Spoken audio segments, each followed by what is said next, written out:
안녕하세요. 대북이입니다. 썸네일 보셨나요? 오늘은 고덕 한신부동산의 장석환 이사님과 함께 자리를 하였습니다. 안녕하세요. 네, 안녕하세요. 최근 고덕 상권 예측 영상 잘 보고 있습니다. 아, 사실 별 내용도 없는데요, 뭐. 네, 그래도 모르는 사람들이 보면 많이 도움될 것 같더라고요. 그래도 그게 잘 아시다시피 주 동선이나 업종 같은 이제 핵심 내용에 대해서 다루지가 않아서 네, 도움이 될지는 모르겠네요. 그건 저희가 사서에서 얘기했지만 함부로 얘기할 수 있는 것들이 아니기 때문에 좀 말씀드리기가 좀 곤란한 부분들도 있죠. 그쵸. 네. 소개부터 제대로 해드리겠습니다. 여기 계신 분은 현재 아내분과 함께 이곳 고덕 한신부동산을 운영 중이시고요. 부동산 학과를 시작으로 해서 토목회사, 부동산 시행, 대행까지 부동산 길을 20년 넘게 걸어오신 장석환 님이십니다. 네, 안녕하십니까. 인사 늦었습니다. 장석환입니다.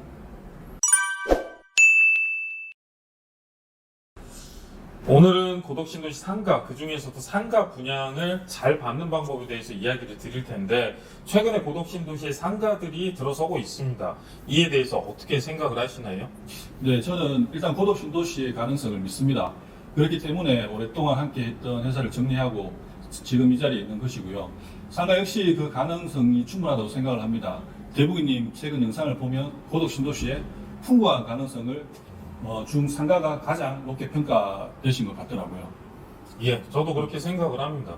급격한 인구 증가와 이제 세계 최대 삼성의 반도체 라인이 결합된 이제 고덕 신도시의 가능성은 모든 부동산에서 영향력을 발휘하겠지만 사실 서울이나 광역시 그리고 서울 인근 도시에 비할 바는 되지는 못하겠죠. 하지만 상가나 상권 같은 경우에는 이 도시들에도 비할 바 되는 수준까지는 올라가지 않을까, 그렇게 성장하지 않을까 생각 중입니다. 네, 그렇죠. 그게 문제이긴 해요. 그 가능성이 문제가 될 수 있다. 어째서 그렇게 생각을 하시는 건가요? 네, 저 역시 대구나 경남권 최근에 천안 상가 건물 시행부터 대행까지 했었는데요. 개발하는 사람들의 입장을 알기 때문에 이 사실이 투자자들에게 문제가 될 수 있다고 생각을 합니다. 개발자의 입장에 있어 봤기 때문에 투자자들에게 문제가 생길 수 있다. 이런 얘기이신가요? 네, 그렇습니다. 사실 아파트도 마찬가지지만 상가 역시 개발자의 이득이 최대한으로 나는 것을 원하지 투자자가 그 이득을 더 가져가는 것을 원하지는 않습니다. 그런데 여기는 조금 전 대부인님께서 말씀하신 대로 가능성이 워낙 풍부한 곳이기 때문에 그럴 수 있고요. 사실 개발자 입장에서 보면 그 이득의 폭을 굉장히 많이 가져갈 수 있는 도시이기도 합니다. 그렇군요. 지금의 고덕 신도시는 아직 상가가 활성화될 수 없는 시점에 호재는 지금 남부럽지 않게 있기 때문에 개발자가 어떻게 보면 천국, 개발하기에 최적지가 될 수 있겠는데요. 그렇긴 합니다만 토지 가격이 워낙 높기 때문에 현재 개발자 입장에서도 수익을 보기 위해서는 어쩔 수 없기는 해요. 토지 가격. 확실히 토지 가격이 많이 높긴 합니다. 그 이유는 혹시 생각해 두신 바가 있으신가요? 그건 대부기님이 이야기하신 대로 고덕 신도시 가능성이 있기 때문에 그렇지 않을까요? 아무래도 그렇겠죠. 사실 저도 고덕 신도시의 이제 풍부한 상권 가능성을 저해하는 가장 큰 요소가 현재 토지 가격이나 최근 나오고 있는 이제 집합 상가들의 가격이라고 생각을 합니다. 이 가격이 무엇을 뜻하고 있는지 알기 때문에 마음이 무거운 부분이 있습니다. 네, 그렇죠. 지금의 가격이 하루 이틀 만에 만들 수 없는 가격인데요. 놀랍게도 이런 것들에 대한 고민 없이 투자하시는 분들 보면 사실 그게 더 놀랍긴 합니다. 예, 정말 옆에서 보면 놀랍습니다. 지금의 상가 가격에서 나올 수 있는 가격과 그 업종이 뭔지도 고민하지 않은 채 사시는 분들이 사실 대부분이긴 합니다. 네, 문제는 아파트 투자가 막히면서 상가를 운영하기 위한 목적이 아니고 중간에 전매를 목적으로 사는 분들이 많다는 것입니다. 그건 사실 대부분도 아시겠지만 굉장히 힘든 일이잖아요. 예. 저도 힘든 일 정도가 아니라 사실 저 같은 경우에는 굉장한 상술 정도로만 생각을 하고 있습니다. 물론 그런 사례가 없지는 않습니다. 주변 시세보다 상가가 싸게 나온다든가 입찰로 저렴하게 얻었다든가 아니면 단독 임차를 위해서 내가 가진 호실 옆에 거를 산다든가 아니면 가격이 비슷하다 그러면 주변에 권리금이 책정이 돼 있다던가 하는 경우에는 있을 수도 있습니다. 그러나 일반적인 그리고 여기처럼 이제 고덕 신도시처럼 신규 신도시 분양 상가에서 중간에 누군가 산다? 신규 상가를 분양하기 위해서는요, 대규모 인원을 투입을 해서 1년 넘게 걸리는 게 상가입니다. 지사님도 잘 아시겠지만, 건설사나 시행사 오너들을 대상으로 하는 디벨로퍼 교육 과정을 보면, 상가 분양은 1년 동안 50%를 팔 정도의 금액을 책정을 합니다. 1년간 50% 정도 팔 수 있는 금액을 책정을 해서요, 만약에 아파트처럼 완판이 나거나 아니면 한두 달 안에 분양이 다 돼버리면, 만약 큰 회사 같은 경우에는 그 개발을 담당했던 담당자는 잘립니다. 100만 원의 완판이 났다고 하면 사실 200만 원으로 책정을 했다면 50%만 팔아야 할 수 있는 게 상가고요. 그게 수익형 부동산입니다.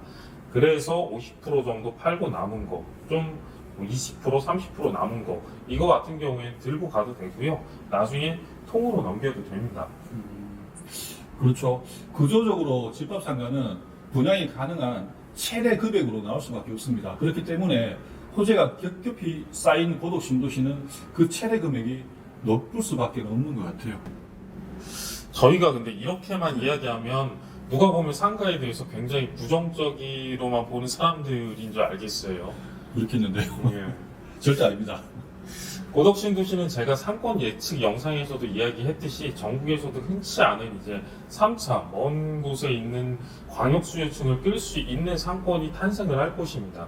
그렇기 때문에 현재 평균적으로 높은 분양가는 걸림돌이 될 수는 있겠지만 분명 투자자들도 큰 이득을 보는 분도 나오실 수밖에 없어요. 다른 도시의 상가 투자보다 훨씬 이런 분들이 많아질 수 있는 것도 사실이긴 합니다. 지금은 다들 비슷한 가격을 고수하고 있는데요. 나중에 상권이 생기면 가격은 갈릴 수밖에 없거든요. 임대 가격이 천차만별이 될 수밖에 없을 수도 있습니다. 저희 둘 다 지금 고덕 신도시에 온 이유가 사실 상가 때문이잖아요. 네, 맞습니다. 예. 상가 투자에 대해서 잠깐 이야기 드리면, 상가 투자는 절대 쉽지 않습니다. 일단 상가를 분양하는 사람들 중에서 솔직히 이야기를 드리면 여러 상권을 분석을 하거나 임대가, 시세 조사를 해가면서 실제 상가를 사고 이제 그 가격을 높여서 팔아본 사람이 몇이나 될까요? 있기는 있겠죠. 거의 없는 게 문제지. 제가 이런 말을 드리는 건 누군가를 비하하려고 하는 건 아닙니다. 그저 상가 투자가 절대 쉽지 않다는 거를 이야기 드리려고 하는 거고요. 그렇기 때문에 올바른 투자를 하셔야 됩니다. 그런데 재밌는 건 이제 올바로 투자를 할 수 있는 방법에 대해서 이야기를 드리면 상가를 더 어렵다라고만 받아들이시는 분들이 많아요. 찾고 뒤지고 만들어야 되는 게 상가입니다. 네, 솔깃한 말로 몇 천만 원 투자하면 매력이 생긴다. 사실 이건 말도 안 되는 소리고요. 이 말에 사람들이 빠져든다는 게 솔직히 좀 안타깝습니다. 저도 옆에서 보면 답답합니다. 이 좋은 기회의 도시에서 상가 투자 실패로 걸어 들어가는 분들을 보면 마음이 무겁습니다. 그래도 이 동네에 와서 파는 전문가들을 보니까 정말 많긴 하더군요. 사실 저희가 그분들처럼 파는 데 있어서 전문가라고 하긴 어렵잖아요. 예, 그렇죠. 예. 그럼 오늘 영상에서 상가 투자, 그 중에서도 상가 분양에 대해서 잘 받을 수 있는 노하우가 있다면 한 가지만 꼽아주시겠어요? 네, 일전에 대북이님과 같은 휴빌팀 멤버이신 고본원님과 함께 찍은 영상이 있습니다. 그때 제가 말씀드렸던 상가 분양을 받을 때 꼭 실패하지 않는 방법이 있다고 말씀을 드렸는데요. 영상을 보시는 분들에게 살짝 힌트를 드리자면 업종을 주목을 해야 돼요. 내가 살 위치의 업종이 무엇이 들어올지에 대해 알아야 합니다. 그 상가 가격보다 얼마나 오를지 물어보는 것보다 자세하게 알고 계셔야 됩니다. 그렇군요. 저도 한 가지 팁을 드리자면 주동선이라는 게 있습니다. 제가 상권 예측 영상에서 유일하게 얼버무리면서 얘기를 제대로 안 한 게 주동선이었죠. 사실 상권은 가능성을 이야기하는 바탕과 같다면 실제 투자에서는 이 주동선을 알아야 됩니다. 이 차이는 현재 분양가들의 차이 이상의 격차를 만들 수 있을 겁니다. 방금 이야기 주신 업종도 이 동선에 따라서 업종이 구분이 될 수밖에 없는 거 아닌가요? 예, 맞습니다. 역시 대북이님 제 말을 착착 이해 잘하십니다. 사실 상가 분양에 있어서 호실은 그렇게 중요하진 않다고 생각을 합니다. 상가 분양을 알아보신 분들은 뭐 아시겠지만 상가 호실마다 다 이유가 있죠. 그런데 이거는 제 개인적인 생각으로는요, 파는 이유가 되는 거지 이거를 사야 할 이유나 운영할 이유까지는 되진 않는다고 생각을 합니다. 상가는 오직 내가 투자했을 때 나에게 얼마만큼의 이득을 가지고 올 수 있는지를 먼저 보셔야 되고요. 상가 투자를 뭐 처음 하시거나 초보라고 생각이 되시면 최대한 내가 덜 움직이고도 자연스럽게 상가가 만들어질 수 있는 거를 고르셔야 되고요. 중급 이상의 투자자라면 내가 움직였을 때 그 노력에 의해서 더 빛을 발할 수 있는 상가를 잡으셔야 됩니다. 네, 저도 이 말에 동의를 합니다. 분양상가를 잡을 시기에 그 목적이 분명하지 않다면 사실 높은 분양상가를 고려할 필요가 있습니다. 단지 고덕 신도시가 분양상가밖에 없고 일반 상가 매매를 위해서는 지금보다 나중에 들어오셔도 된다면 그때 투자를 해도 늦지 않을 것 같아요. 이 말은 현재 분양가가 다소 높게 평가되어 있기 때문입니다. 그리고 분양상가를 잡는 목적은 거의 하나일 것 같아요. 좋은 상가를 잘 받으셔서 괜찮은 업종에 임차를 맞추고 그리고 월세가 따박따박 들어왔다가 나중에 시간이 흘러서 시세 차익을 남기고 파는 게 목적인데요. 높은 분양가의 상가를 받았다가 나중에 이제 그 임대 수익이 안 나왔을 때는 고스란히 그 분양 상가에 대해서는 부담을 전부 다 분양자가 가져갈 수밖에 없거든요. 그래서 정말 상가는 옥석을 잘 가려야 되고 공부를 잘 해서 판단을 해서 사는 게 저는 맞다고 생각을 합니다. 맞습니다. 저도 뭐 들어보니까 다 맞는 말씀이시고요. 분양상가를 잡을 때는 특히 고덕 신도시와 같이 이제 외부에서도 수요층, 그 광역 수요층을 끌 수 있는 상권은 말씀하신 대로 이제 상권 초기에만 잡을 수 있는 것들이 있습니다. 이렇게 이야기를 드리면 뭐 호실로 오해를 하실 수도 있는데 호실이 아닙니다. 개인적으로 이런 분위기라면 조금 빠진 위치에 있더라고 하더라도 이걸 메인으로 끌고 나올 수 있어요. 조금 전 이제 이사님이 말씀하신 업종에 집중을 하셔야 됩니다. 사실 지금 시기는 그런 목적이 있는 사람들만 구입을 하셔도 됩니다. 굳이 모르시면 살 필요성과 어떤 고려를 해봐야지 않을까 싶습니다. 그런가요? 사실 뭐 지금 말씀하신 게 틀린 말이 전혀 없다고 생각을 하고 있습니다. 고덕 신도시에서 장사를 생각하시는 분들이나 아니면 뭐 상가 투자를 고민하시는 분들, 제가 생각했을 땐 여기 고덕 한신부동산에 오셔서 고덕 신도시 물건이라면 적극 상담을 받아보시는 게 좋을 것 같고요. 이미 뭐 상담을 받으면 뭐 하지 말라고 하실 수도 있고 더 적극 권장하실 수도 있고요. 설마요. 저희 사무실 오시면 정말 좋은 길로 인도를 해드릴 수 있고 좋은 상가를 안내해 드릴 수 있습니다. 네. 근데 정말 좋게 얘기해 주시면 어려워서 피할 수도 있을 텐데요.